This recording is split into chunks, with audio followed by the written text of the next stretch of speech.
Halt! This is an anti-Thargoid inspection. Thargoids? Here? Yeah, we knew it. Corporal, search these people. That one looks like a Thargoid.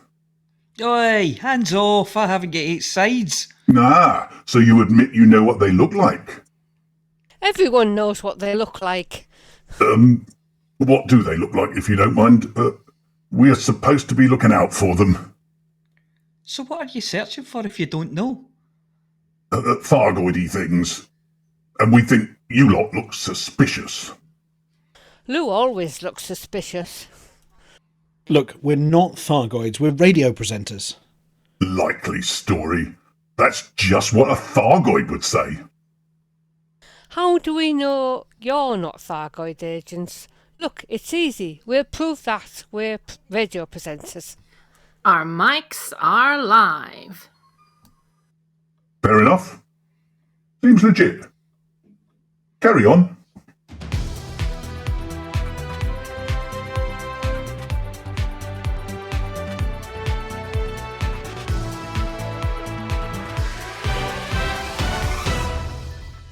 After all of that carry on, it is time for us to settle down for the show. That security captain seemed a bit eager. Who hired them? I think Calvin is being very cautious, what with the Marlinists and the Xenophiles and the Federation. Not to mention the Dawn's agents, though I'm sure they needed to be, as though they did. I mean, how small do they think Thargoids are? And why would one be hiding in my... Knickers! I pinched my script upside down. We're in zero gravity. Just put your chair on the ceiling. Good thing I'm wearing my Velcro trousers. No, you mean velvet. No, Velcro. Lets me stick to anything. I think we should just stick to the script.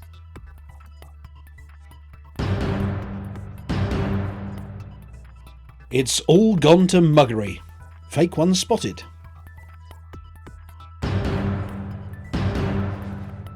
Battle boxes, battle bravely to your box. Post box, that is. Change my cockpit? That's handy, Andy.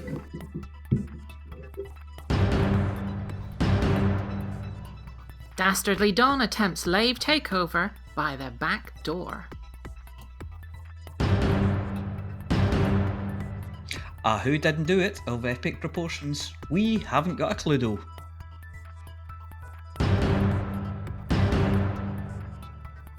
ATRUS 5060 appears to have woken from his slumber. I'm confused. There's hot pit news.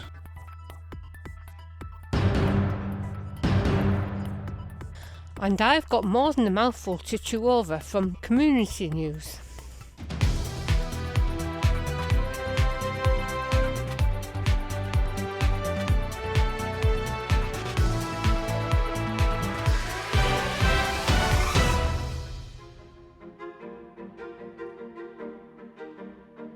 First tonight, thanks to Commander Fosdyke, Hutton have uncovered fake ones.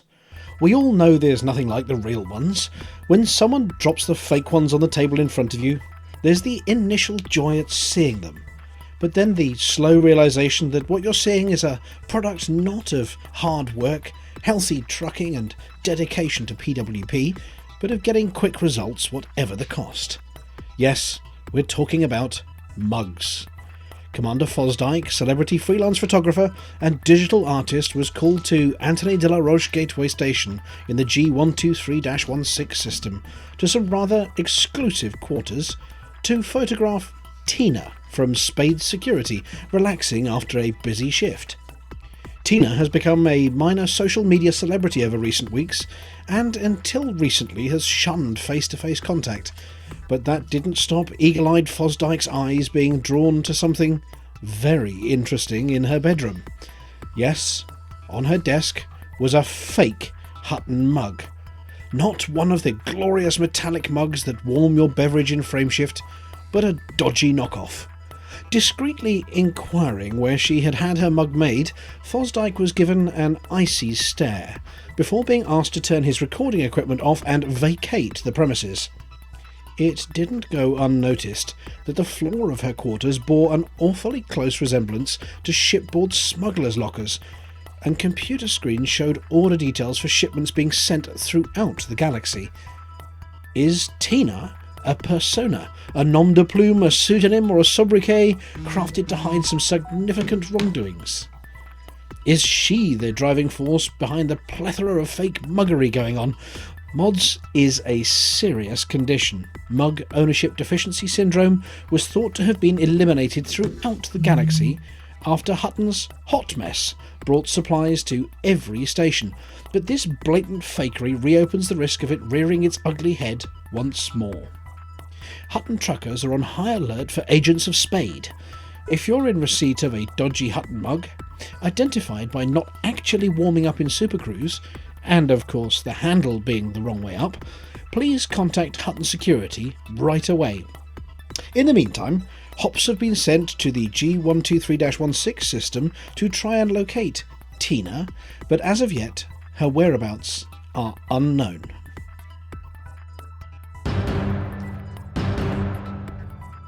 Military leaders across the galaxy have had to put invasion plans on hold, postpone defensive actions, and stand down from Red Alert this week as contemptuous couriers conspire to confuse them.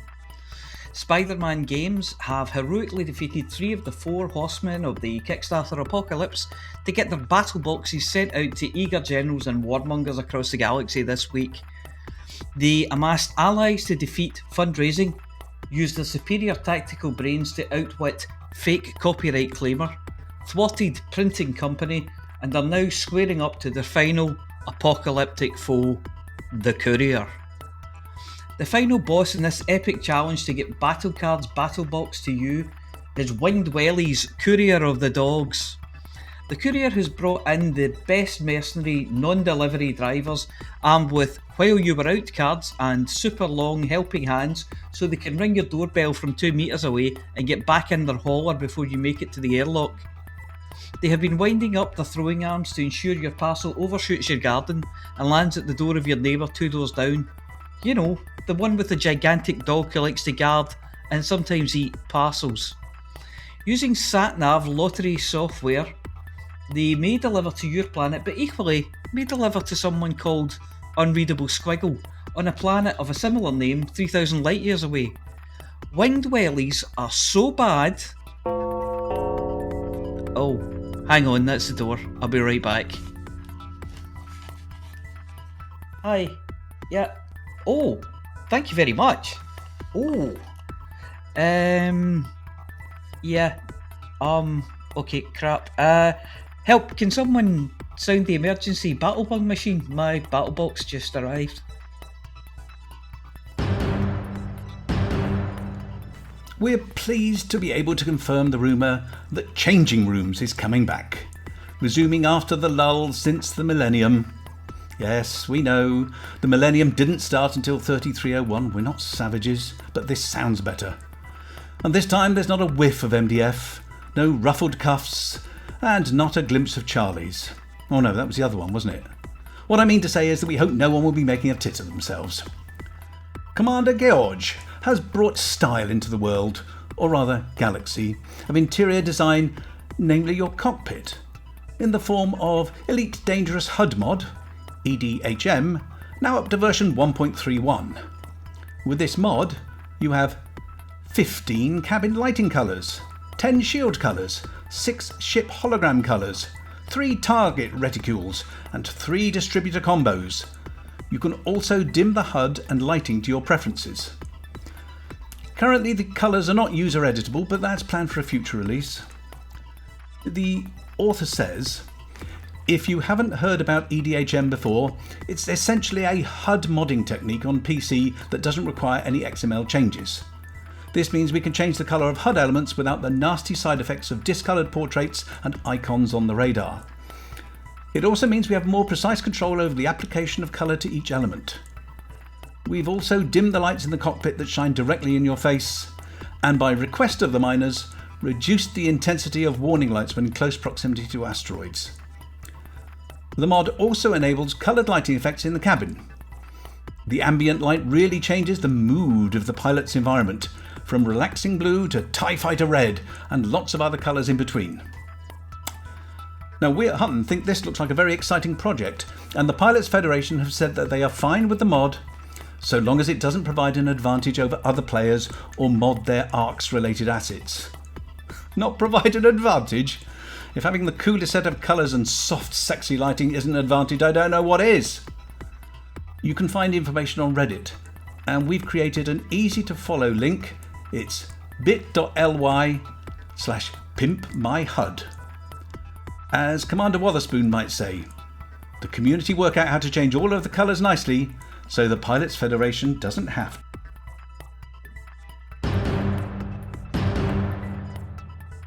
Lave Station has been all a Twitter this week after one of their tech monkeys mysteriously melted. Eddie Lee Wise of Eddie Lee Wise & Sons, plus his daughters, good friends to our sister station and Taylor amongst the stars, launched an appeal for an emergency spare tech monkey immediately, reaching out to anyone with the right number of digits to push all the buttons. We need help. He said. Our tech monkey's looking a little rough. He's gone to pieces, quite literally, and we haven't got a spare monkey in our cupboard. Are you the kind of commander who loves mashing buttons on a Tuesday in the hopes that it all goes right on the night? If so, send your application to Eddie Lee Wise & Sons, plus me daughters, and we'll give it the attention it warrants. Right, sign here, sir, under the bit that says Lave Radio can't be held responsible for disintegration at the hands of Camorra pirates. Just a formality. Early indications are that regular tech monkey troop, Ben and Norm, are both okay and not needing reconstituting from a big puddle on the floor. In suspicious circumstances, Dastardly Don Antonacci was the first to volunteer his services as emergency broadcast simian, leading many to speculate that it was indeed the Don who melted the team member to leave an opening. With recent publication by the Pilots Federation claiming that they, and not Station Commander Stroud, were responsible for the annual LaveCon event going all hollow, there are rumours that behind the scenes, the Don is attempting a sneaky coup of the system. Investigations have reopened into a series of disappearances of regulars from the airwaves, including Second Technician Fozza, Station Commander Stroud, and others. Are they being kept in the Dastardly Don's dreadful deep dingy dungeon? Are they incarcerated in his foul fiend's oubliette? Will they survive his not-so-tender touch, and have they been sent to Jurassic World to fight their way clear of genetically engineered mega-monsters from aeons past? We're yet to find a reporter brave enough to go and investigate. But we've advised our sister station that the sinister ministrations of the Don are cause for consternation, and they should think long and hard before letting him loose on their buttons.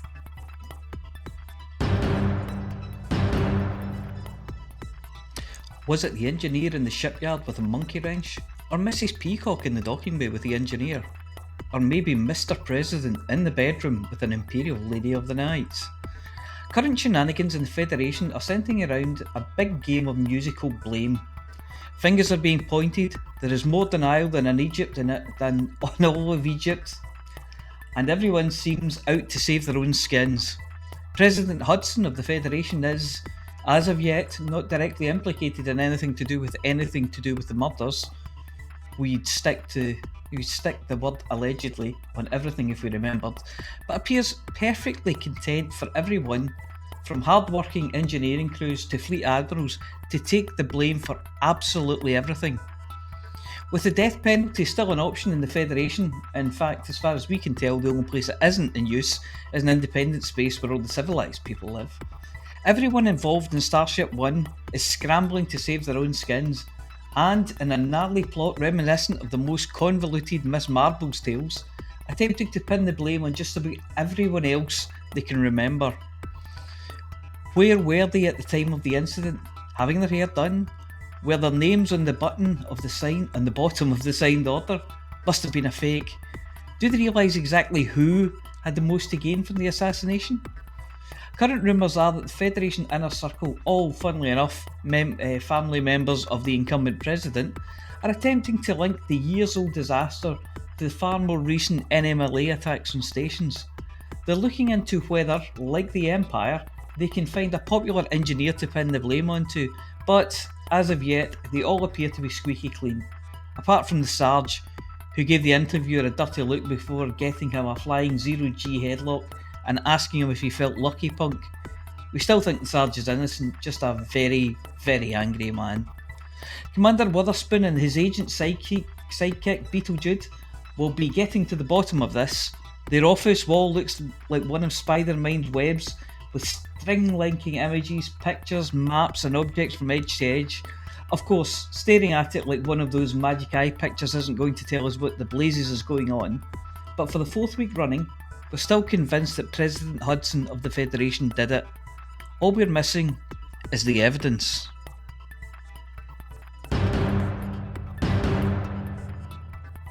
Good evening, trackers. Does this thing still work? Good lord, it's been far too long since I had to dial into this frequency. Calling all trackers, ATRUS 5060, reporting in with dire news on the return of the Thargoids to the Witch Head Nebula. It would seem the nasty bugs have launched a surprise attack once more after Operation Ida, which their IDA has been enjoying their success in repairing all the damaged stations in the galaxy from the last time the Thargoids invaded. The invaders are they're present too in multiple systems throughout the nebula, and they need to be pushed back into the black. Aegis is nowhere to be found, and the Alliance Defence Force seems to have run away as well. It's up to us independent commanders once again, trackers, so we're calling on the redeployment of HAX-Wing to join AXI, or is that AXI, and its allies in the effort to drive the Thargoids out of the Witch Head Nebula once again. The battles are already underway in Oneros, Lembas, Haki, Wellington and Shenvi. Good luck out there, trackers, and don't forget, do what Flossy says, as she's been paying an awful lot more attention than I have. For the mug. Incoming encrypted transmission. Decrypting. Decryption complete. Stand by for a message from HAX-Com Actual. Sir? Sir? Wake up, sir?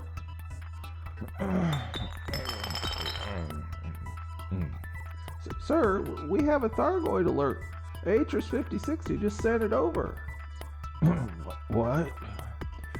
We haven't seen anything from them since February. What is it? The Witch Head Nebula, sir. Witch Head's been crawling with them the whole time, Corporal. I'm going back to bed. No, sir, this is different. The Alliance Expeditionary Pact is seeing a massive increase in activity, and they're afraid this is the start of a new invasion. Okay, Riley, hand that bulletin over. Right, okay. Alright, let's get an announcement put together. Wait, Riley? Why is the recording light on? Oh well, I was just trying to let you sleep as long as possible, and I was getting everything ready before I woke you.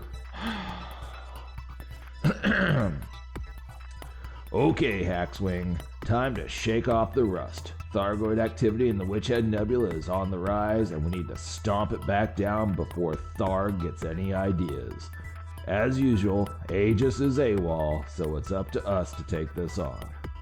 Hunt out non-human signal sources in the Witch Head systems of Oneros, Lembas, Haki, Wellington, and Shenvi, and sell off your combat bonds at Golden Stag and Oneros. With all the permit-locked systems around the Witch Head Enclave, it can be tricky to get in unless you have a ship with some jump legs. A 25 light-year jump range should be sufficient. You can always jump there in another ship and have your AX ship ferried in if needed. If Tharg hasn't made any changes, Threat 3 and 4 signal sources will have scouts, and Threats 5 and higher will have large numbers of scouts, interceptors, or a mix of the two. Good hunting, HAX-Wing. Watch your 6 and keep your eyes on the signal sources. Hexcom message complete. Defend the mug. Encrypted transmission complete.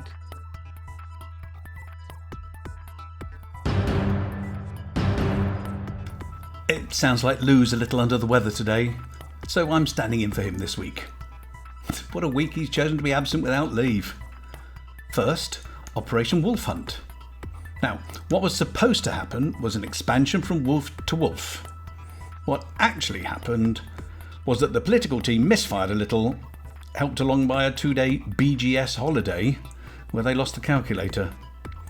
Instead, we ended up in Narensis.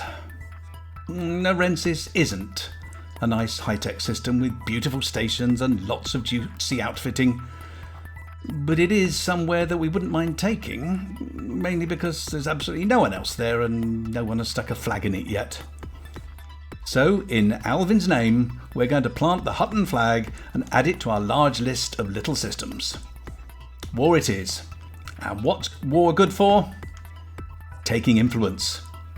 Give it a few days and then break out your best battle cow. Talking of battle, over in Barnard Star, we appear to have lots of bad people doing bad things and have been pushed into civil unrest. So anyone who wants a warm-up gig before we get to Narensis, go and sharpen your skills on pirates over in BS.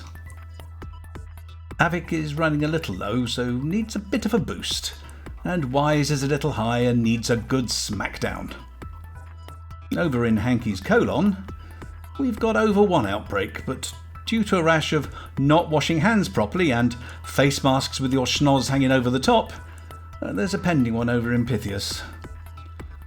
Influence over in EL Procol Centauri and Hutton Moon is looking a little low, so if there are any commanders inbound with data, it would all be much appreciated. As usual, for detailed instructions, look on our Discord channel or ping the hang.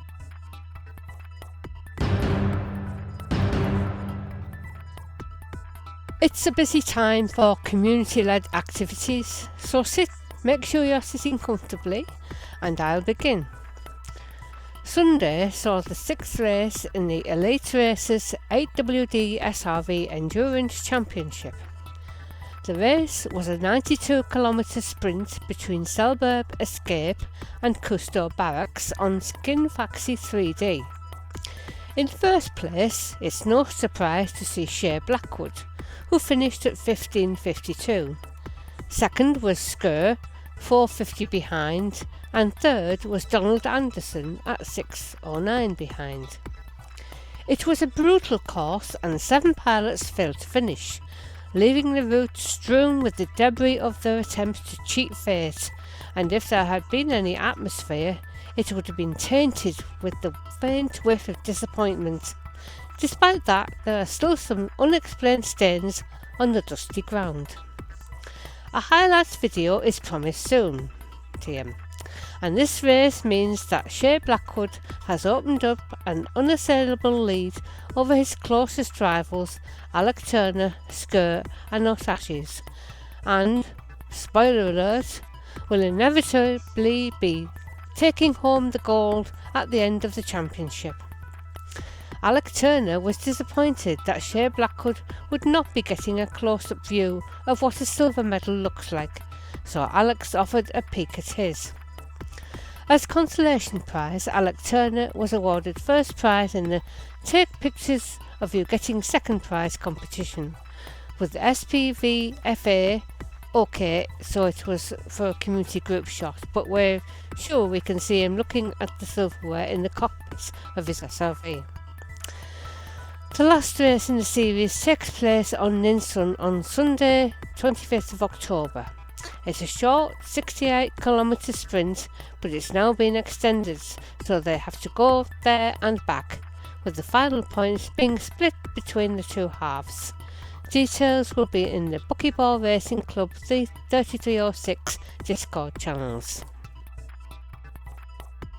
Next, we have a report from Commander Dandelion on the inaugural Newbie Tuesday.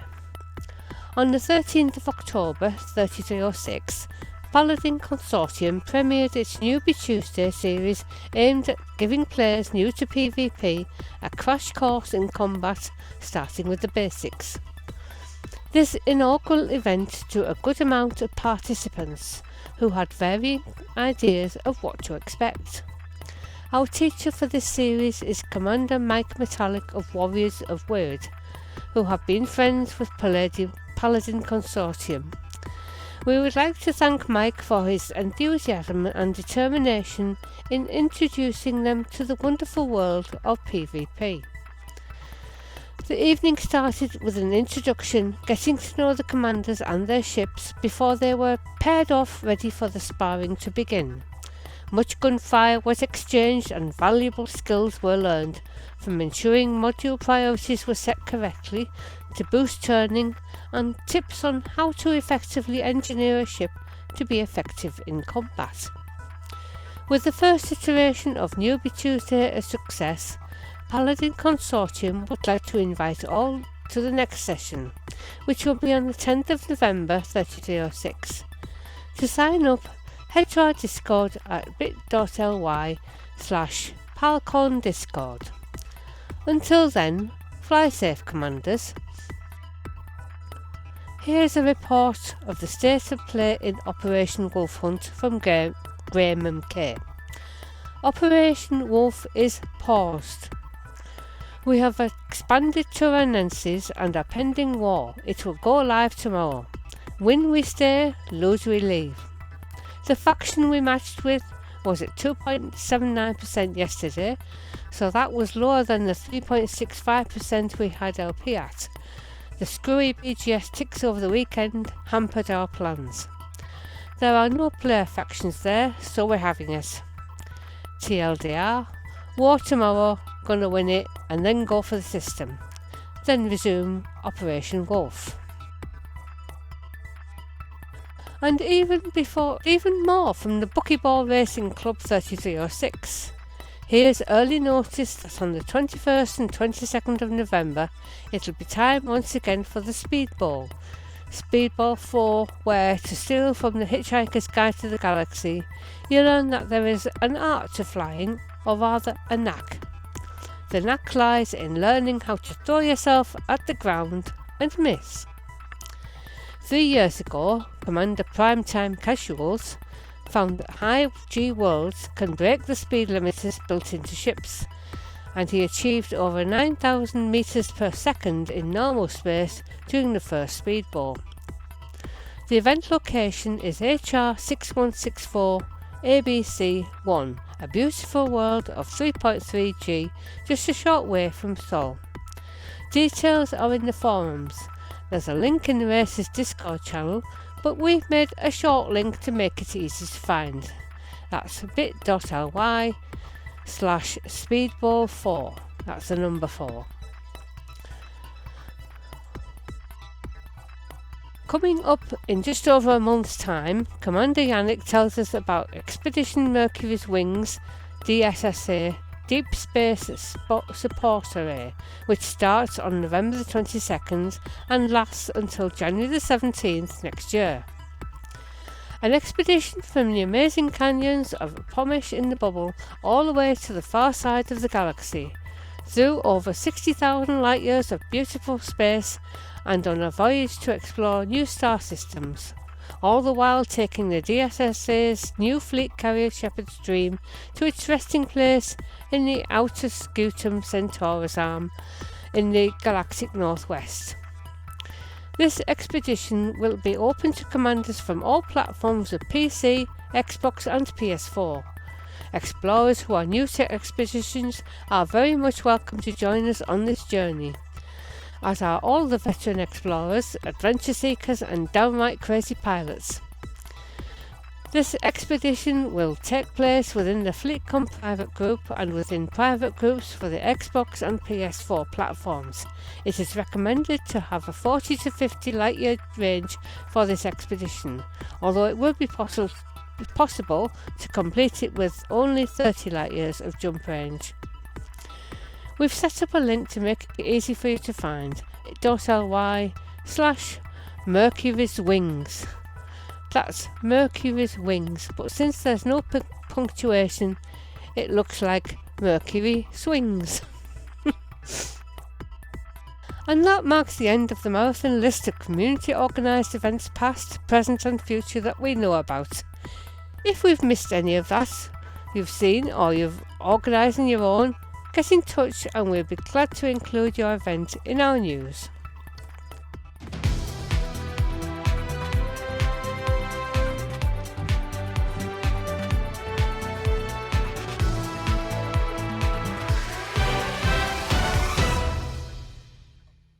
Thank you very much indeed to the news team. Crikey, that was a big one. Oh, thank you. Really big one. Wasn't it? It Yes. was. Yes. In fact, Flossie had the biggest one of all there. Yeah. I had heard that. Yeah, well, and anybody who says, no, there's nothing going on in the galaxy whatsoever, it's positively bubbling over the top. Certainly, yes. Goodness me. Yeah, we're going to have to turn the heat down a little bit. My word. Well, okay, well, in the studio, obviously, we have on the decks this evening, for the second time, it is fully qualified tech monkey Palantir. Good evening, Palantir. Good evening. And how are your buttons looking this evening? Gleaming. Gleaming. Alvin, stop it. Hey. You've even got Alvin's mute button on and off there, yeah. Well, thank you very much for seeing us through the difficult bong bit there. We're going to catch up with everybody a little bit more in a minute, but we've also got Aemilia this evening. Hello. Are you feeling seamless, smooth? Smooth, like a baby's Smooth? bottom. With a bonus schmoo on the smooth? Schmooth with a capital schmoo. And next to Aemilia, we have the apology officer. Hello. With new mic as well. This is the second week with your new microphone. Second week with it, yeah. Yeah. I can't call we it can new hear anymore. you in your full glory now. Oh God, never mind. I can only apologise for that now. And obviously you were like, no, I can stand aside this week. No, of course you can't stand aside. You've got a new microphone. We need you. Yeah. Yeah. Yeah. Thank you very much. And we're also joined, as ever, by Commander Flossy. Good evening. Hello, Flossy. Go on, are your vocal cords going to survive this? Because you've got a Flossy's bit coming up in a bit too. I have, haven't I? Yes. Yes. Hopefully it'll last, yes. Yeah, more detail. So we've got the return of ATRUS 5060. I can't remember, when was the last time? Was it February we last heard from ATRUS 5060? Probably I think it around was. then, About the before last time we lockdown. really heard from him, we didn't just make stuff up, yeah. Oh no, the ATRUS did pop into ECM, I think, as well in March. But of course, it's still March. It's apology officer. It's now March the 279th. Right, yeah, March the lot. But yeah, so it's really nice to hear ATRUS 5060 back. We did get a message earlier when the news broke that Thog the Mighty had woken up from his hibernation. There was sweary. There was lots of sweary word in the message, and then we got a message from HAX-Wing as well to say they'd fallen asleep too. But they're all awake now. We do have a special guest in the studio as well joining this evening. We're going to come and say hello properly to Malice XR3 in a minute, but we're just going to say, hi Malice, are you there? Yep. Viva el Presidente. We'll introduce Malice properly in a bit once we've gone through a little bit of the banter, but Malice is joining us as the new hot boss from Hotbox. Oh my goodness, what have you let yourself in for? Right, so just recapping on the news a little bit. Go back to the beginning, really. The fake mugs. Yeah, what was that about? The picture. Yes. Now, there are two pictures, aren't there, that have been circulating? Yeah, and I swear only one of them's got a mug in. I certainly didn't spot a mug in one of them. I never spotted the mug in the other one, no. I don't think enough people were paying attention in one of them, so I think Commander Fosdyke did have to go and ask Tina to go and put a few more clothes on. It wasn't that sort of photo shoot. What do you mean a few more? You mean well, put some clothes on? Yes. I think there was a piece of string and possibly a piece of gauze, and that was all in the first one. But though Fosdyke did have to go and ask Tina to go and put some clothes on just so he could actually publish the photograph without getting blocked by every social media account on the planet. But yes, some eagle-eyed person spotted a mug on the desk, and it does have a bit of a Hutton logo on it. But there's something wrong about Hutton. Yeah, there's something wrong with that mug. It's got a funny bottom. It's wrong. It's got a funny bottom. Yeah. Hutton truckers don't have skinny bottoms. And it's a white mug. It's Definitely not a Hutton mug. Well, there are. I mean, the Hutton Orbital radio mugs are white with blue writing, and then there's the original silver mugs and the special gold mugs. So, yeah, the colour, it could be a prototype of a new one, but having a skinny bottom tells you everything you need to know about that mug.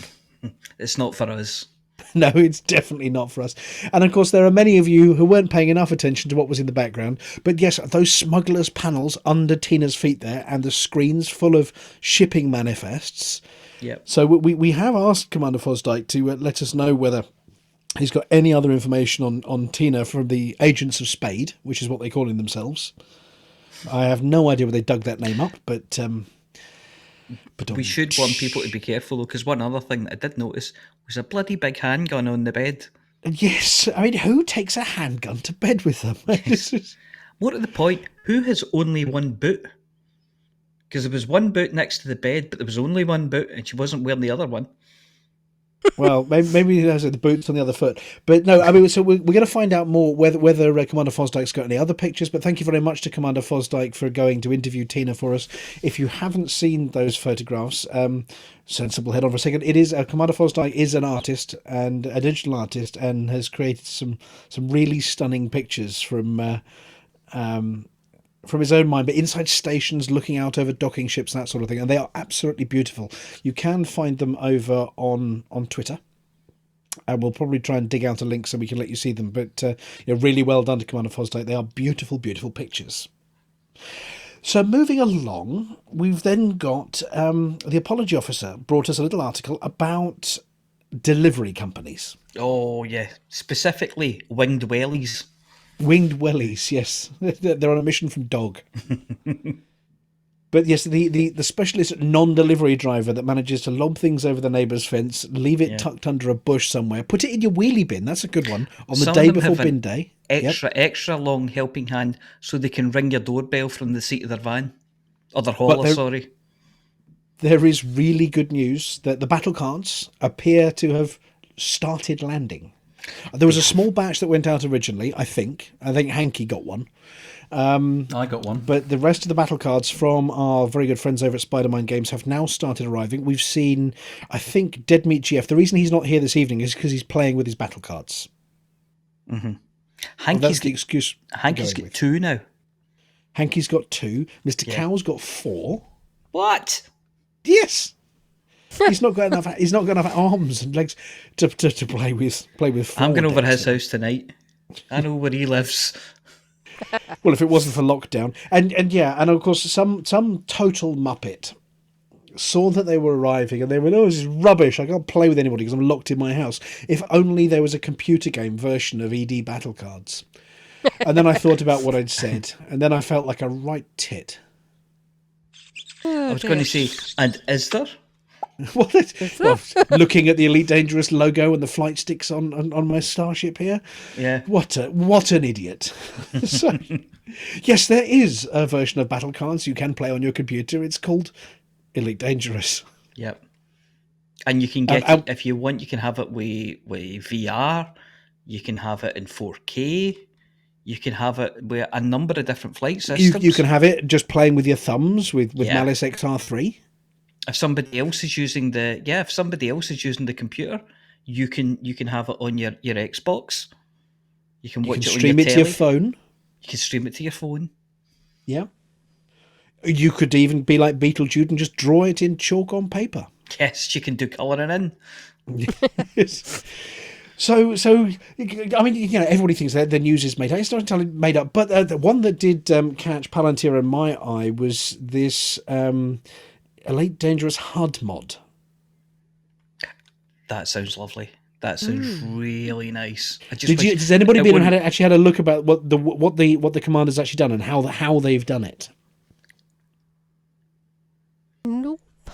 Right, well, normally speaking, you go and you edit a file and you just say, change the whole colour palette. You just go in, you tweak it, and you can use things like Dr. Kai's tool, which is an excellent tool. I mean, there are loads of great ones out there. Dr. Kai's is great, and you say, I want the blue one, and it changes your HUD to blue. And the trouble is, all of your targets are no longer red, they're sort of yellowy, and then the portraits of all of the NPCs, it's basically like putting a blue filter over or a red filter over your eyes. So it does change it, but it's not perfect. What this command has done is they've actually got it's almost like an overlay. They actually sort of intercept and overlay the correct colours and change the palettes for individual elements live with some very, very clever programming. So they don't change the whole screen, they just change, for instance, your radar. And it's 15 different colours, isn't it? It was 15 cabin lighting colours, so your ambient lighting. So 15 shades of grey for you. 15 shades of purple for me, yeah. And of course, when it says 10 shield cards, what it means is the little shield circle, around your ship, and the ship holograms can change, and the target reticles can change, distributor combos. So there's loads of stuff you can change in there. Now, one of the things was, doesn't this affect my frames per second? Yeah, I mean, if you're running it on a potato, you might find a slight blip in your frames per second. Your eyes might go a bit juddery occasionally, but on your average computer, negligible change, but it's worth looking at. They did check with the Pilots Federation whether it was legit, and they said no, it's cool with us as long as it doesn't affect things like the paint packs and what I mean, stuff that's actually people have paid for in game as well, which it doesn't. But it is beautiful. So bit.ly/pimpmyhud. The fact that it's up to 1.31 before we even noticed it, I think this has been, no pun intended, done under the radar for a while until it was looking sharp. It must have been. And it sounds like it is pretty cool. So it sounds like it does a lot. It's something people have been crying out for ages. But of course, for the Xbox and PlayStation 4 people, it's still not available. No, We'd still love to have it done properly. Oh, that's not for the likes of us. No. You get orange, or slightly more orange. Yes. What you can do though is, if you want to change the colours of your HUDs, you can buy yourself a packet of Quality Street, and you get the wrappers. You get to eat the sweeties, but you keep the wrappers. And what you do is you put them over your eyes. Oh yeah. You see? Yes. Except if is it boxes of Quality Street or the other ones that they've managed to stop putting one of the chocolates in them anymore, which is terrible. It was Quality Street. I don't know, because is it Quality Street? I know one of them's all foil. Yeah, well, no, they've decided because of lockdown they couldn't make one of the chocolates, so they've started shipping the boxes missing the was it chocolate fudge ones? Oh, is that the green triangle? Oh no, I can't remember which one it is. Yeah. Anyway, we got Notorious STD says that's how we used to make 3D glasses. Yeah, you go. You see, that's science. That is. And they're actually installing it now. It looks pretty sweet. Well, it does. Funky Abigail says, I like big mugs and I cannot lie. I'm sure there's a song lyric in there somewhere. So talking of orange, by the way, and Xbox is being stuck with orange. Yes, Lave Radio, one of their tech team caught fire and melted and made a big mess everywhere. So they were appealing for an extra tech person, a bit like us. They do have a bit of a rotation of team. Palantir's on this week. And he's getting his buttons ready for the next bit. Am I? But Palantir's on this week, and of course we've got MC Funky Norm who does other weeks, and of course me these days. But yeah, they lost one of theirs, and the very first person to put their hand up to help was Don Antonacci. That's suspicious. That's suspicious. I think they should hold him to that. I think they should take that as a cast iron concrete boot promise, that one. You'd have to be careful. He'd come in and he'd do stuff to them. He would just do stuff to them. Oh, bad stuff, yes. Yeah, bad things. So yeah, and then there's loads of events, Flossy. So we've got the DSSA stuff with Commander Yanick, a big expedition out there. It's very popular, that one. Buckyball Racing and Alec Turner trying not to sulk over coming second. Yeah. Oh, dear. If you've never done one of the buckyball races, I mean, these guys are pros. I mean, there is no way on this earth I'm going to keep up with them. The way they drive is just outrageous, but it is really good fun. So if you do get the opportunity, or you find yourself at a spare weekend, go racing. It's really good fun. We did it across the planet for 24 hours once, didn't we? Or about 5 hours. We did, yeah. If you weren't, Ian, who didn't manage to take a long time. Yeah. Yes. Right. And then of course we got a happy birthday. We got a whole pile of happy birthdays, but the one that popped up on my list was to HCS Voice Packs' founder and maestro Paul Watson. Is he the really sweary guy from 2 years ago's ECM? Well, Yes. I think you didn't need the end of that sentence. Is he the really sweary guy? Yeah. Yeah, yes, Yes. He is the sweary guy, but Dave wrote this script at ECM saying, "Oh yeah, Paul will do this," and Paul got really embarrassed sitting there having to swear at the table. I think it was in front of a lady. He did. I can't do that. Yes. He went all It red. was- It was funny. I think it was directed at a lady. The point least half was of them were. it was typecasting. You know, I'm not the casting professional that he is. I just found I need a sweary person. Paul Sweary, that will do. And then I Yeah. gave him swear words to say. Mm-hmm. Anyway. And then he did at one point stop and say, "Who effing wrote this effing script? I'm effing swearing all the way through it." We went, "Yeah, you picked the right guy for that, David." Oh yeah, absolutely. No, but happy birthday, and we did. I did catch up with him this morning, and he's having a reasonable day. Is He's it been happy working very birthday or hard. happy effing birthday? Oh, it's happy big effing birthday. Oh, is it a big Happy effing birthday? Big It's- birthday, Paul. It's a big effing birthday. Yes. Is he 60 already? No. Oh God, he's going to kill you now, or me, or swear at you. No. He says he doesn't look a day over 40. Mm-hmm. So is he But 40? apparently he's baby faced. Right. Well, it's time to go across. I'm going to hand over to the apology officer, as hello. you know Malice XR3 very well, to introduce and interview our new hot boss for us. Yeah. We've got President Swaziland from He's the New Hot Boss. How you doing? Nice so bad. Good. Have you bedded yourself in yet? Just about. Just Has Corey run away screaming? Or has he been dragged away? Because I did see the guys with the white coats and the dart gun and the big butterfly net waiting outside his house. I think, as I understand it, I think that chase is still ongoing. Yeah. I did hear that he'd gone away to a sanatorium for a while, but, you know, he might be back by now, you never know. This is true. Yeah, and you've been dreaming up some campaign promises that you've now got to keep, haven't you? Like a ravenous ferret for every Xbox commander. Yeah, because everybody needs a ravenous ferret in their life. Yeah, 25% off at McThargoids. Yep. Free karaoke in every cabin.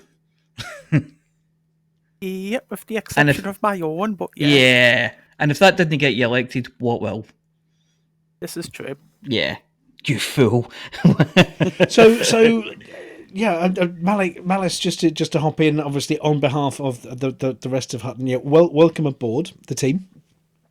Cheers.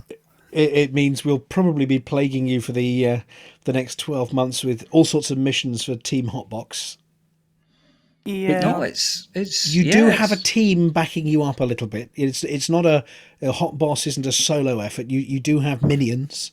No, we don't do like just one platform anymore. Every mission's a hunting mission. Yep.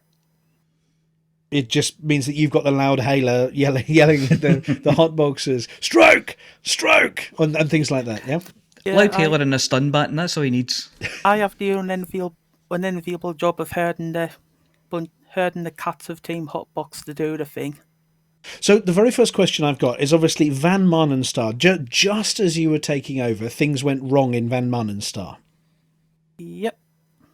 And somebody pushed the Sublime Order of the Mad Monks of Van Marnen, who share, O'Connor with you guys, up into a bit of a conflict with us, a bit of an election. It was sort of friendly. Is that all sorted now? Yeah, VMS is pretty much back under control as you were. The monks doing the thing, getting off the faces of the incense and washing the habits and such. Oh, you can't have filthy habits if you're at O'Connor. No. And have they given you the keys to the Alvin's Paw yet? Because that's your team fleet carrier, isn't it? That you've been using for events. Yeah, but I'm. But anybody know where it is at the moment? Have you lost it? No, I know. No, I know where it is. It's in Isle Quarry at the moment. Oh, well, we won't ask any questions, and then you can't tell us any lies about exactly what it's doing in IL Aquari East. Yes. But obviously, yeah, we've got.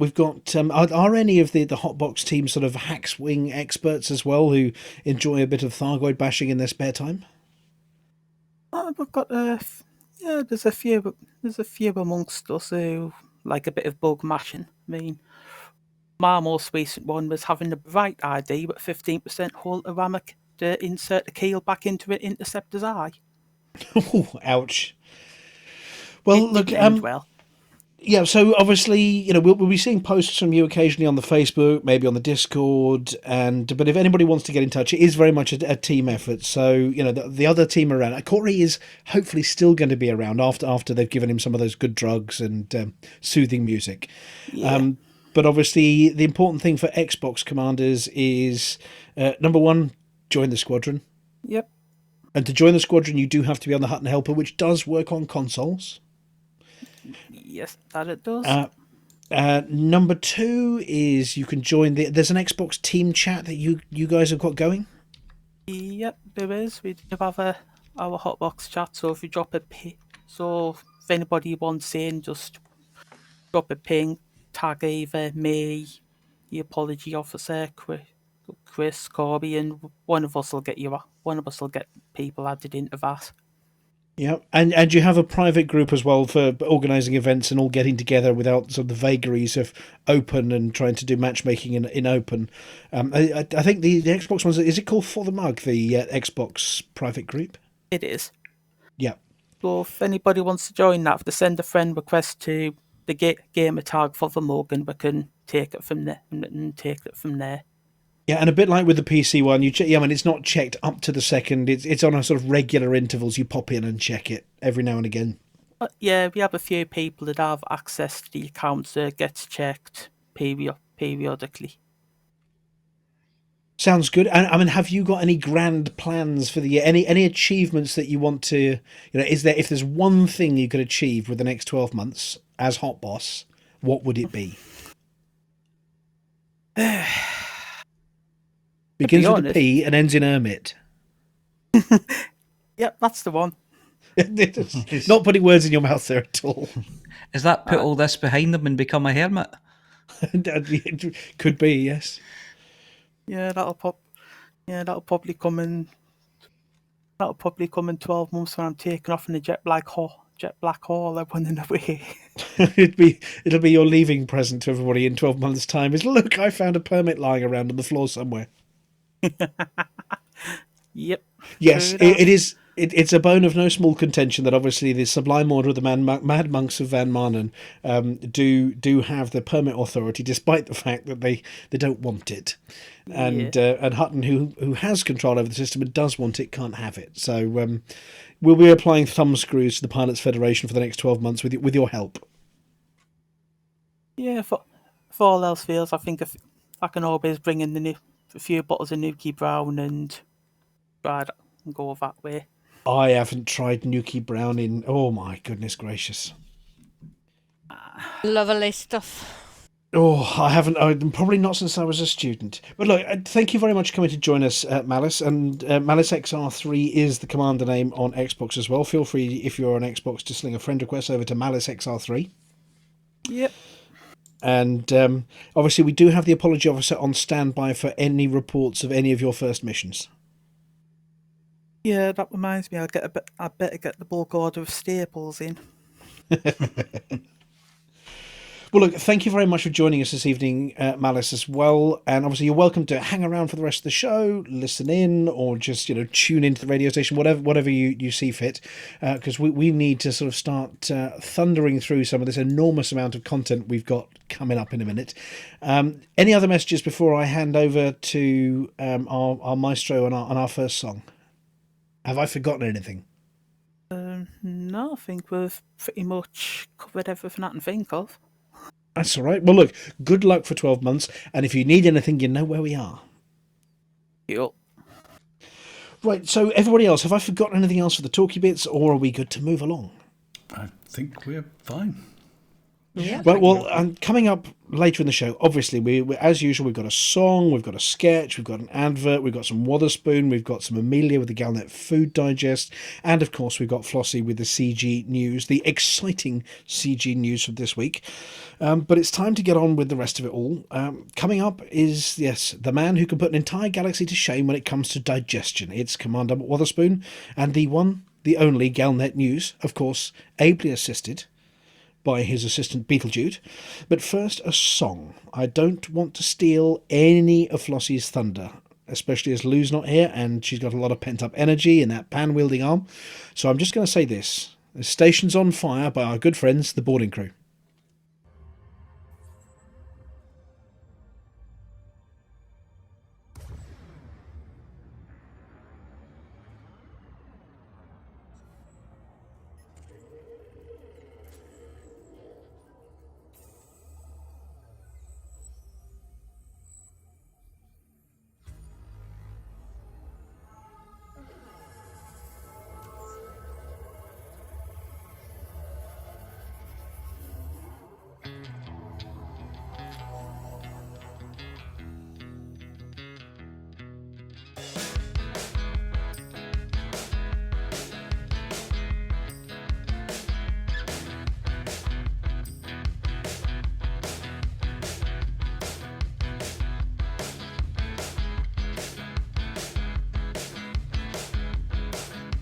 Fly when they're flying, I hear a sound. Thargoids are watching, they're watching. All the commotion, the drones on their way. As people talking, they're talking. Whoa.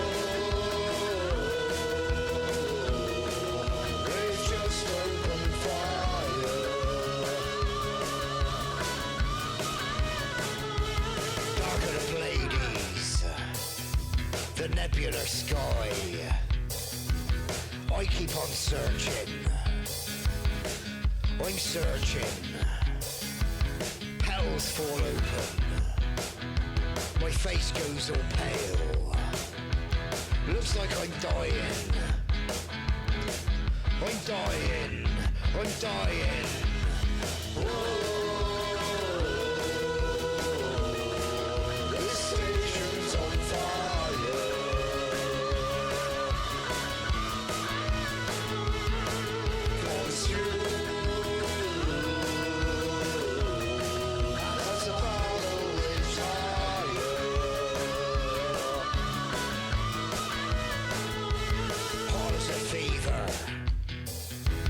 Loud warning tones, wreckage around it, surrounds it, been waiting forever, oh it kicks off tonight, all the Thargoids are hated,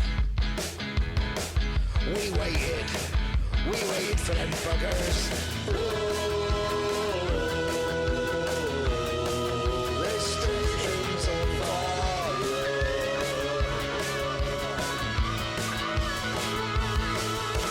Whoa. This station's on fire.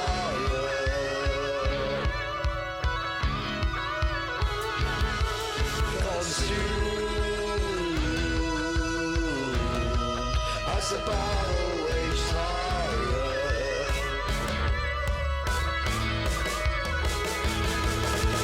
Whoa, this station's on fire.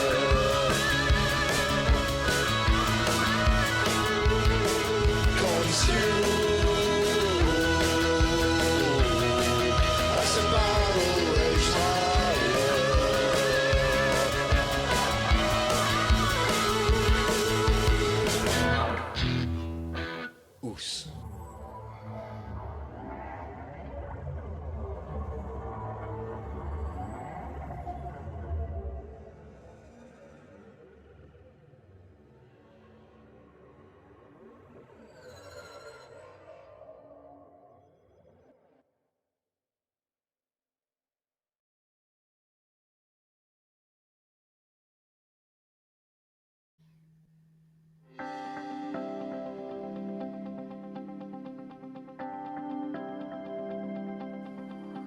It's Flossy. What happened to Galnet? It's Flossy. It's Flossy. It's Flossy. And the community goes.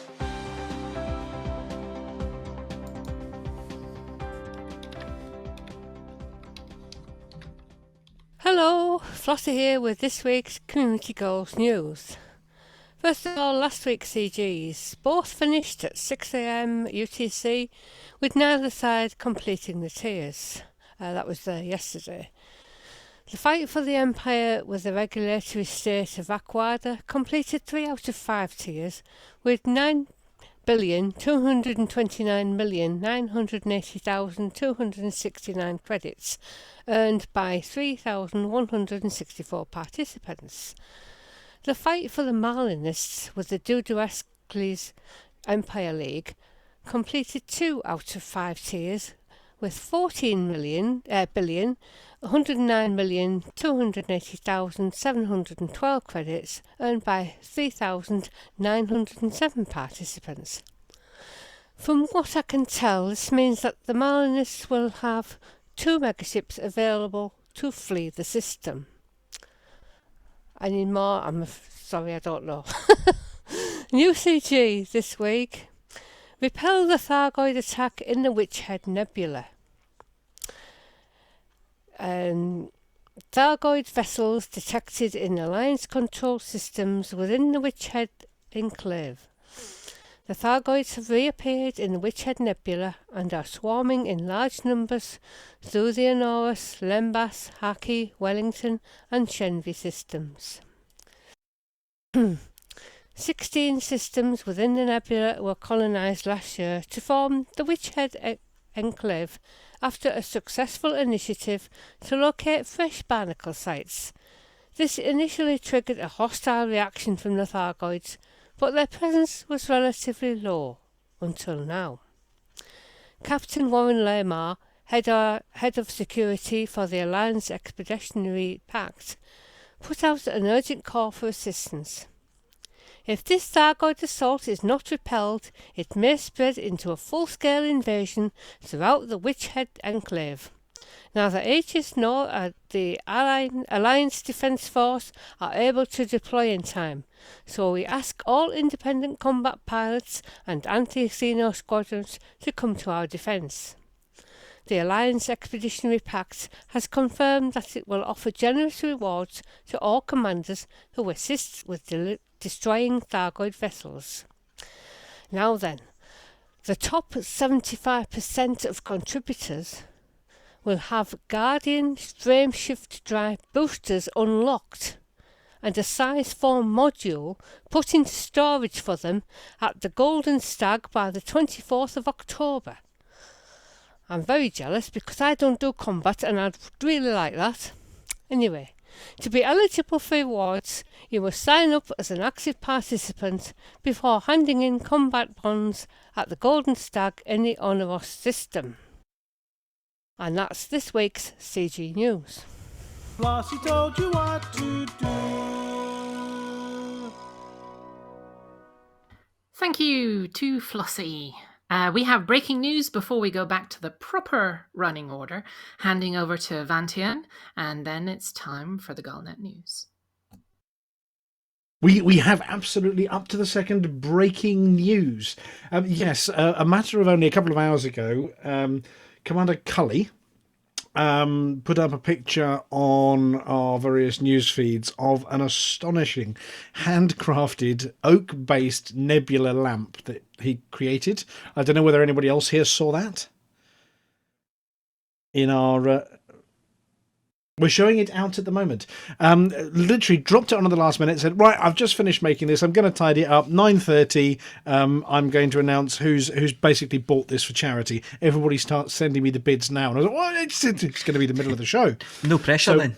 Yeah, with no pressure then. So we went out there, we put it all over Twitter and the Facebook and the Discord, and just said, look, if you want this, put bids in. All the money's going to go to special effects, and Cully will post this out to you. We do have an amount raised of £101 for special effect. Ooh, nice. Nice. I mean, it's a one of absolutely beautiful lamp. I don't know if you've seen pictures of these things. I mean, it changes colour, and it just like the real nebulae. I don't know whether that's some kind of acrylic he's poured in there, and I have no idea, but it looks absolutely beautiful. And he's even 3D printed a load of cargo canisters and actually embedded them in it as well. Right.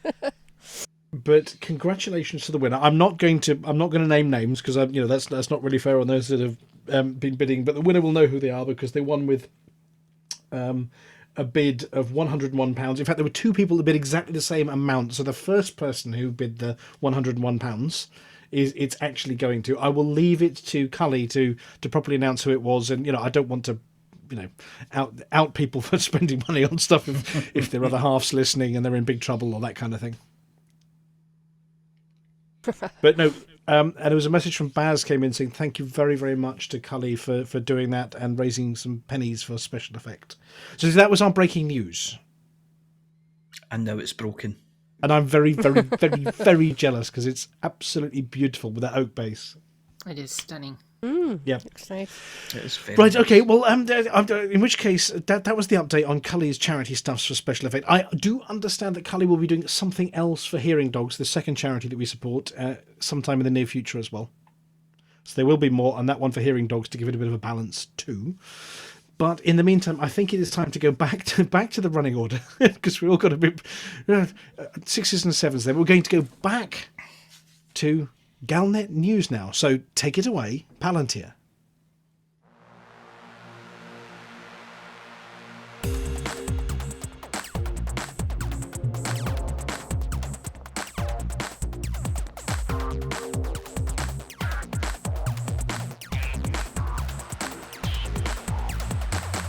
Galnet News Digest, 15th of October 3306. We read the news so you don't have to. In this week's news roundup, Empire crushes Aquada rebels. Witchhead Thargoids get an alliance boot in the butt. Breaking the engineering mould. Spookily prescient news. Empire crushes Aquada rebels.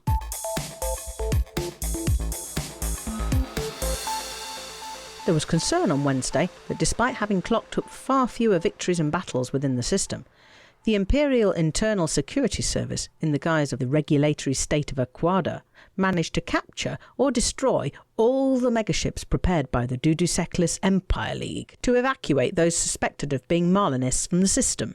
Forces working for the IISS handed in a little over 9 billion credits of combat bonds, while those working to protect the Marlinists handed in more than 14 billion credits worth, half as much again.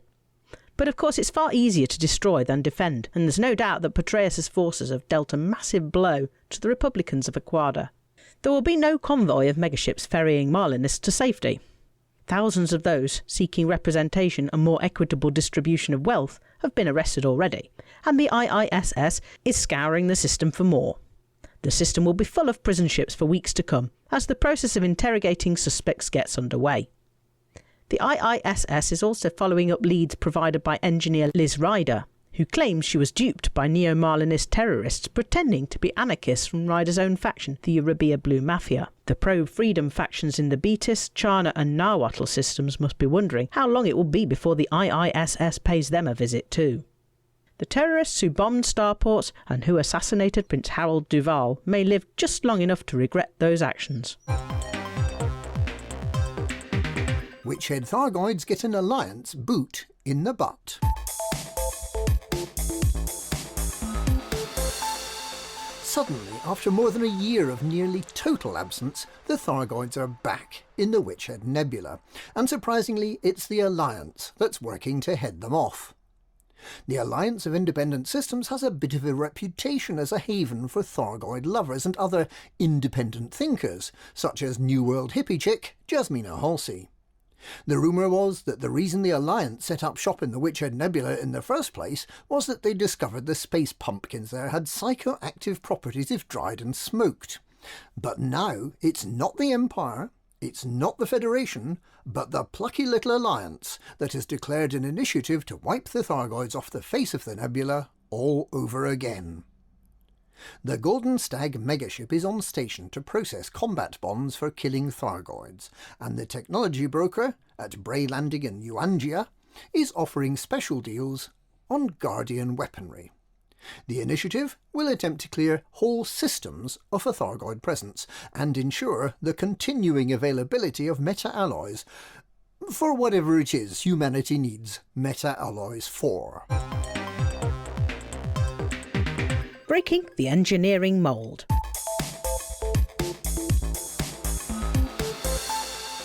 Engineer Liz Ryder broke with tradition last week when she granted many of those who'd helped her avoid the clutches of Imperial forces a double-engineered module. Not only do these 2B Seeker missile racks have a fully engineered high-capacity magazine with a thermal cascade experimental mount, they are also fully engineered lightweight with a mass of 0.4 tonnes, 90% less than the standard weight of such a module, and a power draw 20% better than the standard module. The high-capacity modification would normally increase mass to 6 tonnes and increase power draw by 20%, so this combination of attributes is almost miraculous. The only downside is a loss in module integrity. Fitting one of these reasonably effective missile racks to an ultra-lightweight exploration anaconda makes a negligible difference to the maximum jump range. So if Liz Ryder can do it, why not all the other engineers? Will Celine Jean be offering simultaneously heavy-duty and lightweight armour? Will Professor Palin offer simultaneously clean and dirty thruster modifications? Will the Dweller be offering us simultaneously engine-focused and weapon-focused power distributors? Look out for special offers from your friendly local engineer, quite possibly coming soon. Spookily prescient news.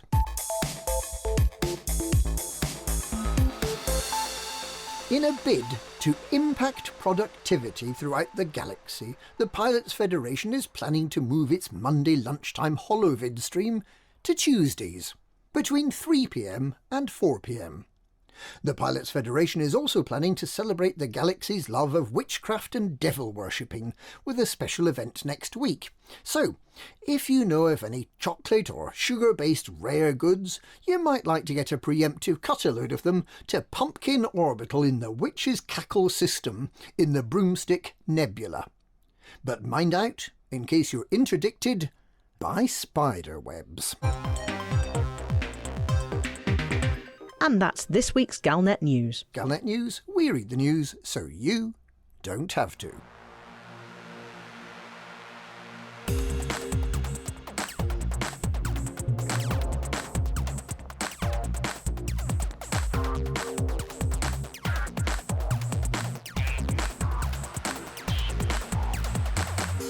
And Commander Wotherspoon, I've heard, smells of poo and wee.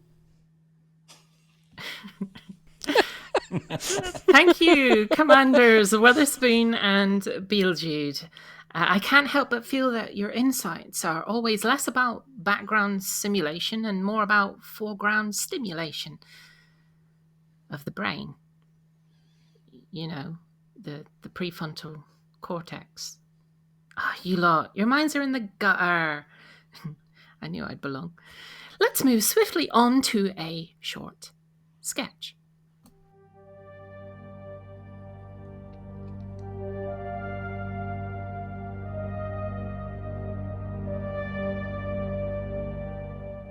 And now, it's time for a quick peek behind the curtain.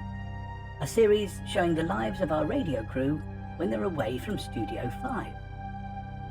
This time, it's Snoz. Arvin's very own groom of the stool is a veritable eminence greasy, banished to work behind the scenes owing to the very specific terms of a court order that originated during a particularly vicious game of Cards Against Hutton one weekend. Commander Snoz works hard to keep our fluffy leader at the peak of his regal gorgeousness, and only occasionally letting it slip that it's all about the bloody dog, but obviously never when any of Alvin's acolytes are near. After all, from where would Alvin get his doggy treats if Mike had to fill an angry mob of villagers with torches and flaming pitchforks?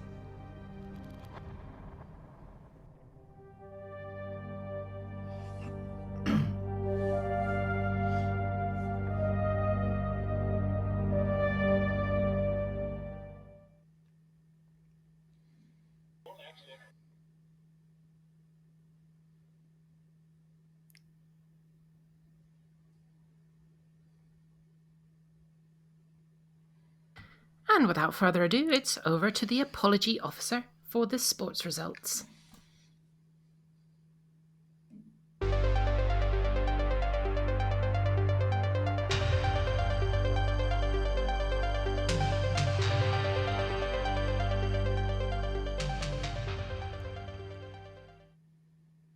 Hello and welcome to the blood, sweat, tears and overwhelming gin breath that is the Hutton Sports Report, sponsored by the Hutton Helper. Take 2 notepads into the cockpit? No, I have the Hutton Helper, so I just load and go. Here are our pick of the galaxy's least understood sports. Trust us, we know what we're doing, even if you haven't the slightest idea what we're on about. This week it's the turn of the Novice Inglorious Goodwood Steeplechase, the Heavyweight Box Carriers Endurance Trial, the Symouth Memorial Emission Runners Cup, the How Much Is This Medal Worth If I Melt It Down All-In Bounty Trophy, the ever-popular My Word Is My Bond But I Prefer Cash Bare Knuckle event, and the extraordinary Rendition Mission Plaque. In the Novice Inglorious Goodwood Steeplechase, newcomer Numenor 1379 showed the old guard just how it's done, beating Bowl of Petunias and Chris Hankey by a large margin. Not so much a photo finish, more time to paint a Numenor 1379's portrait in oils, take it home and hang it on the wall before the others cross the line.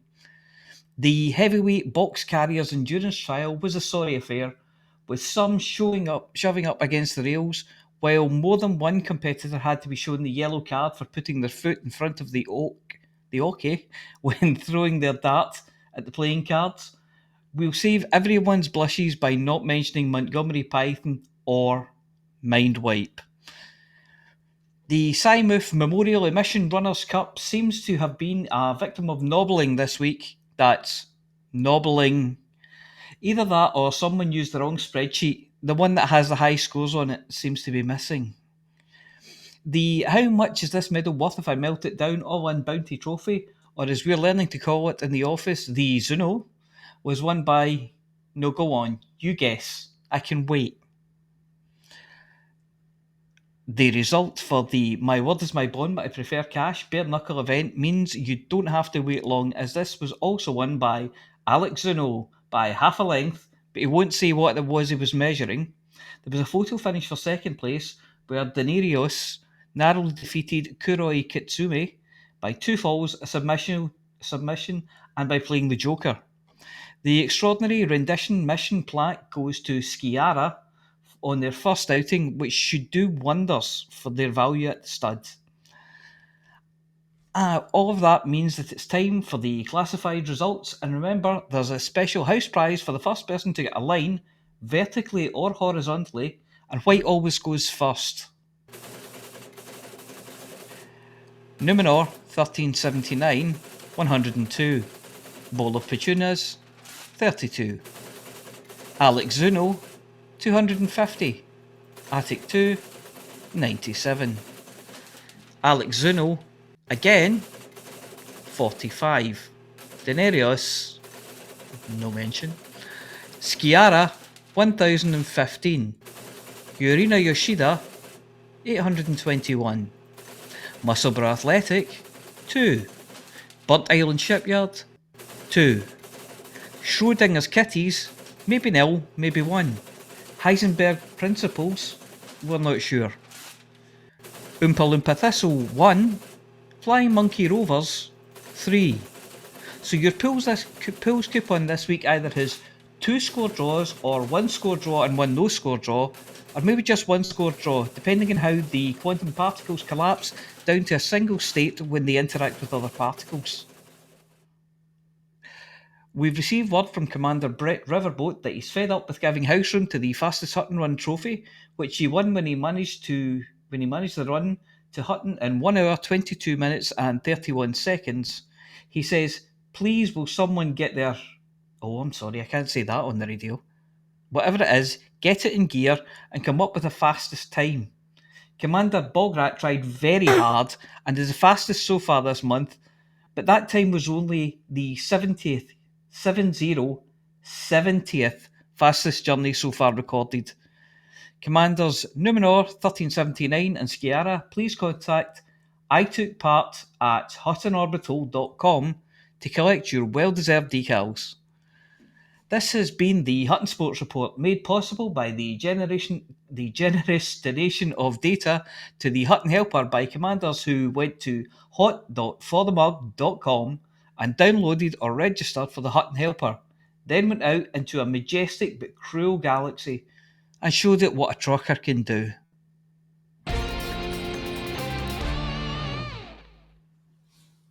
Thank you very much to the apology officer. Right, before we head over to the Galnet Food Digest, we normally have an advert. This one's not so much of an advert as just a bit of an old favourite of the show. It's our good friend, Percy Thrasher, before the Galnet Food Digest. Good afternoon, truckers. Percy Thrasher here. When I'm not harvesting barnacles, I'm tuned in to Hutton Orbital on the wireless. If you got marauders around your root vegetables, don't forget to apply a little bit of AX. Knocks them right out.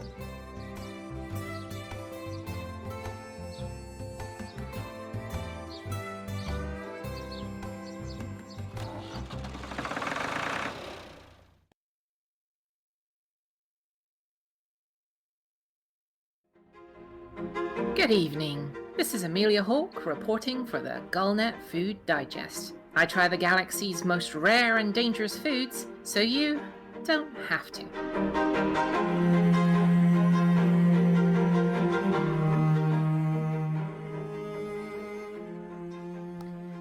For our latest food report, we've travelled to the Hecate system, named for the ancient goddess of magic, the moon, witchcraft, and the night.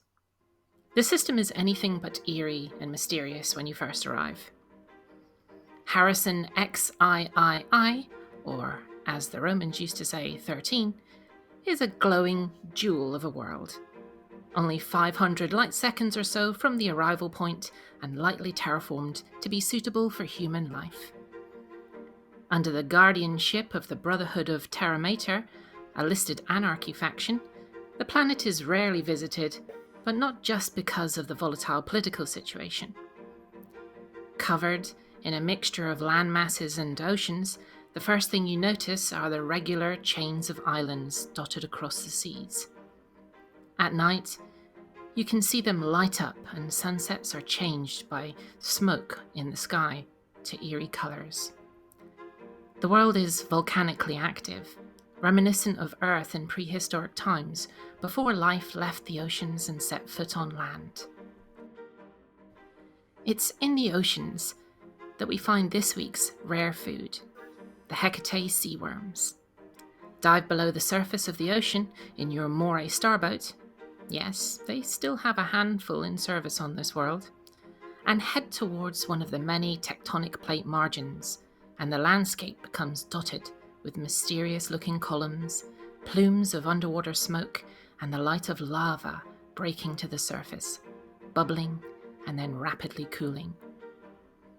As with primordial Earth, these thermal vents have naturally and quite independently of the terraforming have spawned life.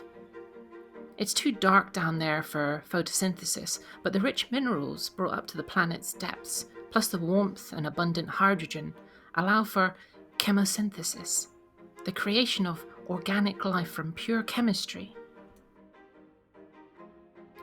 In certain religions of the planet, these vents are sulfurous and the seas are far more salty than you'd find on Earth, but life thrives, growing, swimming and evolving in a microcosm around the volcanic activity. On the hydrothermal vents we find this week's food, Hecate sea worms. Not true worms, but life forms that grow directly from the vents themselves, mouths catching passing microscopic organisms, waving vigorously in the swirling hot water. And by hot, we mean scalding. These worms live in conditions that would kill most life as we know it, but soft as they are, they're undamaged by the temperatures or the salt. The seascape here is stunning, viewed through the tough screen of our submersible ship. The lights pick out strange creatures and astonishing geological features. Worm farmers use drones, reinforced with the kinds of thermal protection you normally see in solar probes to harvest the worms, plucking them live from the rock face.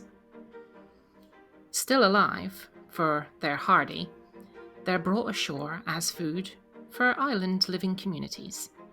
Healthy and nutritious, but they're not to everyone's taste. The sulphurous environment gives them a strong, eggy flavour, and the saltiness and aquatic nature a fishy undertone. For those who like a tuna niçoise or egg and cress sandwich, I'm sure that they're delicious, but they certainly aren't for everyone. To enjoy them properly, you'll need a strong stomach. The locals like to eat them whilst they're still alive. Yes, they're cooked, but the heat is there to kill any bacteria. The worms thrive on it. They're then fast cooled over ice before being served, still alive, on the plate. Scoffing down your first wriggling, eggy, fishy, fleshy worm is an interesting experience. The feeling in your belly, as if you've eaten your third, is like nothing I've ever felt before. If you're not as hardy as the locals, you can try jellied Hecate worms, or even the pickled variety, and rumours are that looking moonshine specialists even preserve theirs, still alive, in bottles of alcohol, to keep them happy. However, for authenticity, I'm swallowing mine whole, and hoping for the best. They are rare. With the terraforming complete, the world's volcanic activity is diminishing at a rapid pace. Mining firms have strip-mined the seabeds, hunting for rare metals, and there are only a small number of areas where the Hecate worms still survive. As for the danger, I'll be brutally honest. After seeing a plate of these, I'm in sincere danger of being horribly, persistently, and violently ill. After tasting them, I have adventurous tastes when it comes to rare foods, but this is just one step too far. A word of warning, don't try the ones that are from other vents. Rare minerals sometimes include radioactive ones, and you wouldn't want to start glowing and floating around the room. Try one on a dare, or visit for the hippie, authentic culinary experience. But trust me, unless you're planning an imperial orgy of strange foods, you're unlikely to gain any thanks from your guests. This is Aemilia Hawke of the Galnet Food Digest. I'm off to find something really, really strong to drink that I can stop the wriggling and tickling I feel in my insides. Next week, I'm heading for something a lot more appetizing. The gourmet cooking ingredient, Doringus truffles.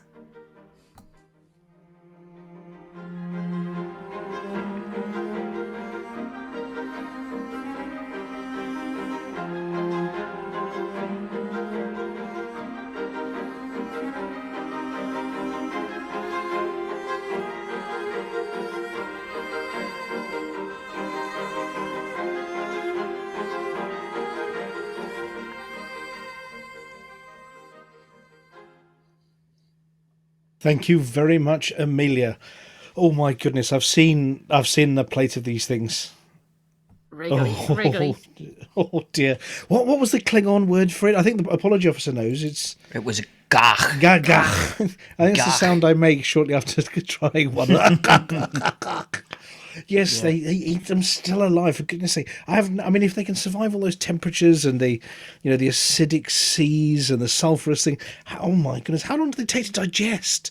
And do they keep wriggling? I mean, the idea. Oh my goodness, they do. Do they digest? Belly. Do they digest, or do they just wait? They just wait and until swim down, and then they're extruded. Although swim down the porcelain. Yeah. If you drink copious amounts of alcohol, it makes them happy. Exactly. Just get them really, really drunk and they don't mind being swallowed by you. Or you just have to hope you don't get one that's an angry drunk. Yeah, well, yes, because we know around those vents, it's acidic. Obviously, there's sulfurous vents, so you end up with sort of sulfuric acid, so that the water is crikey around those ones. So yeah, but not as strong as stomach acids apparently, which is how they digest. So they do digest a bit like with the almighty Sarlacc, very very slowly. Over 1,000 years. Yes, you won't need another meal for a while. In fact, you won't want another meal for a while. Some people like egg sandwiches. I'm not a fan.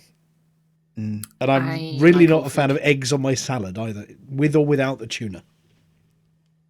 Eggs and tuna sounds like a bit of a strange one. I Yeah. like eggs. I like tuna. Not eggs and tuna together. No. But obviously, I'm just, oh my goodness, wiggly worms on the plate. All things considered, I'd rather have the gach. Yeah, exactly. Handfuls of gach. But yeah, Gach and of course, is also eaten live. Yeah, Yes. well, yes. In fact, if it's not, yeah. complain. Yeah. I have heard Klingons complaining that this gach was half dead. Yes. Well, you don't want half-dead wiggly worms on your plate. No, you don't. They're probably not very well if they're half-dead. On the basis it takes an awful lot to kill them in the first place. If you're finding the half-dead ones, there's something badly wrong.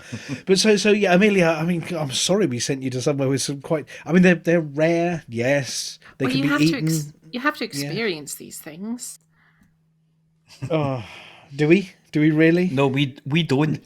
You do. No. You do. We don't. So we don't. You have do, to. so But we don't have to. the Doringus truffles sound gorgeous. I love truffles. Truffles are, I mean, all kinds of truffles. There's so many out Are these the mushroom kind or the chocolate kind? Oh no, these are definitely the organic kind that you sort of shave over your pasta. Smelly ones. I'm looking forward to finding out what kind of animal is sent to dig them up. I was thinking that too. Is there such a thing as a Doringus pig? It's a space hog. Exactly. In some places they use dogs rather than pigs to stop the pig, because pigs like to eat it, dogs don't. Yes. Momus bog spaniels then. Yeah. With the dogs. Well, yeah, I mean, and the other ones, I mean, I have heard that they are a very familiar flavour, but I mean, it is a very, very heady aroma you get off natural truffles. But I mean, these truffles, I'm not going to spoil it. Suffice to say, you've got to prepare them a little differently to the way you prepare the ones from Earth. But isn't that the same with every Galnet food digest we've had? Yeah. But I mean, one of the wonderful things about the Galnet Food Digest is we get to go to these systems, and while we're familiar with, the equivalent from Earth, space gives us so much variety in the natural world. We've been to caves growing, various funguses, planets, whole planets covered in sort of various mycoids and mushrooms, those kind of things. We've seen giant beasts. We've had killer plants. The galaxy is my banquet. Oh yeah. Do Do we get these cooked up locally, or do we get one of the master chef clones to cook them up for us? It depends on the situation. Yeah. we all, Aemilia does like going in person to actually see how these are created and harvested, don't you? I mean, you do like going to see, how the foods are actually, or from the origin of the foods, how they're actually farmed. Yes, sometimes there's an on-site chef, and sometimes it's the natives, because the natives know best. Oh yeah. But I mean, what was it the other day that was a bit like fugu? If you didn't prepare it properly, that's it, game over. Well, there's been a number of things that we've done like that. Well, yeah, they are the most dangerous. I mean, they're rare. I mean, it's a good thing they're rare because they are all very dangerous, these foods. That this one isn't so much dangerous as, dangerous for your constitution if you take one look at it. I mean, is it one of those ones a bit like what's the French one where you put a blanket over your head when you eat these things? So that's sparrows, isn't it? It's a baby chicken. What they do is they force feed them corn. It's horrible. And then they drown them in cognac before cooking them. And then you have to put a blanket over your head in order to eat them. No, I don't think they cook them. Actually, I think it's just they drown them in cognac and eat it raw. But they keep them in a box so that they're unable to move, so that they just force. Human beings are terrible, aren't we? I mean, no wonder Tharg the Mighty's upset with everybody. I cannot remember the name of it. I don't know, but I know you eat the whole thing. The whole thing goes in one go, doesn't it? And you get the bones and everything. Right. As you can see, That's Oh, why. yes, That's why you have the hanky over your head. I'm sure our the last listeners time I had a love hanky loving over this. my head. Anyway, that's But the thing that's is, a- they're illegal to buy as a food. So what restaurants have they found a loophole where you order a very specific bottle of wine that is incredibly expensive, and then you get these free with the wine. So human beings are just terrible, aren't we? When all's said and done, I'd rather have a bag of chips and a can of iron brew. Deep fried iron brew with a Deep fried iron brew. Yep. Yep. Can you use it as a cooking ingredient? Iron brew? No, because it eats through your pan. It gives everything a lovely colour, sort of an orange colour, doesn't People it? have. I was reading one of J.D. Kirk's books, and I think he must have sourced this for reality. But there was a butcher shop in one of the stories. There was a butcher shop that was selling iron brew sausages. Oh, well, J.D. Kirk is actually Barry. a pseudonym. It's Barry, isn't it? Yeah, Barry Hutchison, who Barry writes Space Hutchison, Team. who did a few special things for our show, months and months ago now. J.D. Kirk is his pseudonym for his detective stories. Yes. Yes. But we are promised there are some more Space Team coming as well. Good. But, soon, brackets, yeah, trademark. iron brew sausages. You mentioned Iron those. brew sausages. Yeah. Made in Scotland from pig's girders. Beef links with an orangey tinge. Do you know, I'm fascinated by that idea. Amelia, yes, are you going to go and try some iron brew sausages for us? I will give them a go. I'll see if I can find them. Have you got a Also- recipe? No, it wasn't a recipe. It was just they were just mentioned in a book. Iron brew sausages. What, soak the pork? Well, in according iron brew to before- Barry, they might have been. According to Barry, they're legit. Are they legit? According to Barry, they are absolutely legit. Oh, have you yes. messaged them? Oh, you put it up on his Facebook page where Oh, he right. chatters to everybody. It's a Ah, very okay. strange place, by the way. Team Space Team is a very, very strange place. They have a habit of licking each other a lot. Yeah, J.D. Kirk But let's- books are much more sensible. Oh yeah, well, there's still the same kind of a bit of his sense of humour comes through. Oh, in his those humour ones. comes through in the books. No, I mean on the J.D. Kirk books Facebook page, the people on there tend to be a bit more sensible. Oh, they think the Team Space Team lot are weird. What about Well, yeah. marinating in iron brew? Marinated in iron brew. Yeah, could be. I mean, I suppose you could make your bachelor I mean- super noodles in it. I was going to say they do duck l'orange. Why not duck God. iron brew? Yeah. Chicken nuggets a la iron brew, you mean? Yeah. Oh yeah. And you get I've been seeing adverts on Facebook for iron brew lip balm. Oh dear, that's a night Yeah, I wouldn't soon that's forget, is it? yeah, that's one for the Galnet Food Digest right there. What would it be? Duck d'infusion de fer, I'd imagine. There you go. Yes, Fusion de Fer. And I'm going to apologise to Commander Fosdyke if Commander Fosdyke is listening. Being actually French, our mangling of the French language is, Yes. terrible. I get that Did you all say the time. our mangling? You didn't I- see Ur mangling. I murder the French language Our mangling. quite frequently Oh yeah, because my other half is French. Yes, Sandrine. Well, I've missed talking to you guys this Tuesday. Obviously, tomorrow is Tuesday, which Tomorrow is fantastic. Tuesday, yes.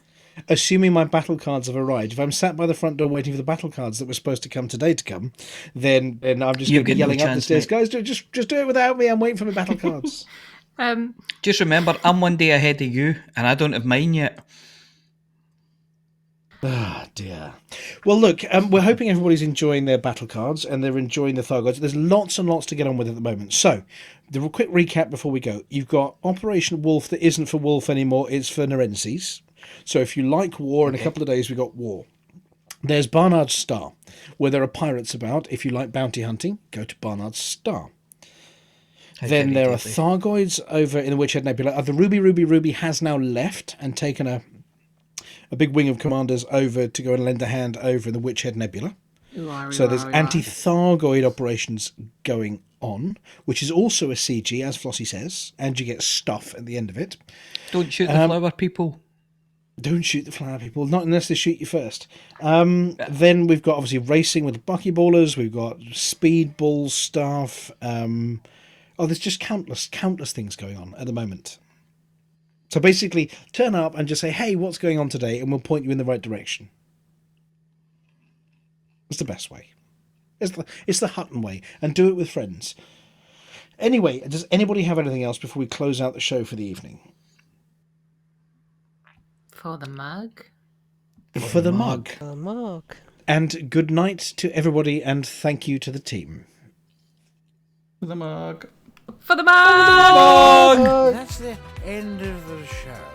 Everybody's buggered off now, so... Mics are clear. You bugger off too.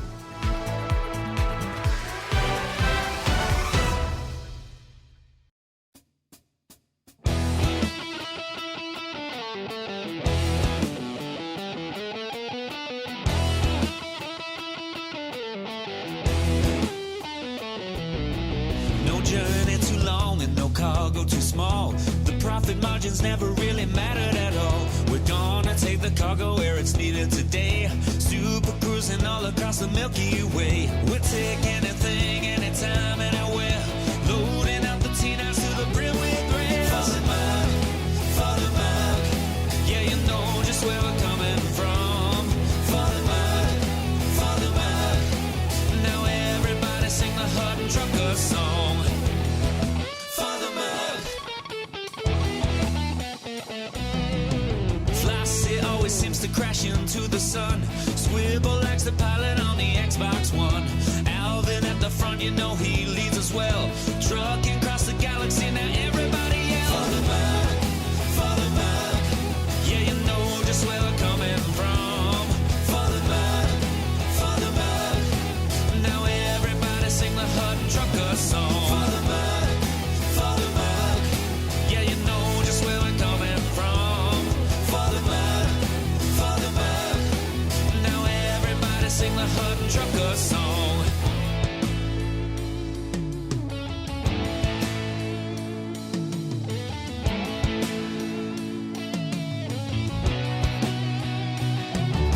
For the mug.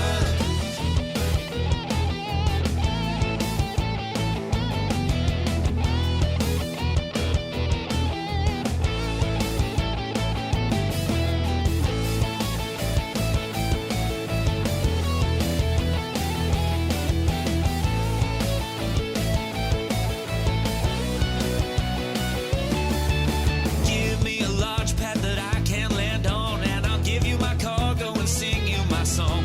No part 22 light years to go. Cruising to Hutton, whoa, whoa, whoa. No journey too long and no cargo too small. The profit margins never really mattered at all. We're gonna take the cargo where it's needed today. Super cruising all across the Milky Way. We'll take anything, anytime, anywhere. So shout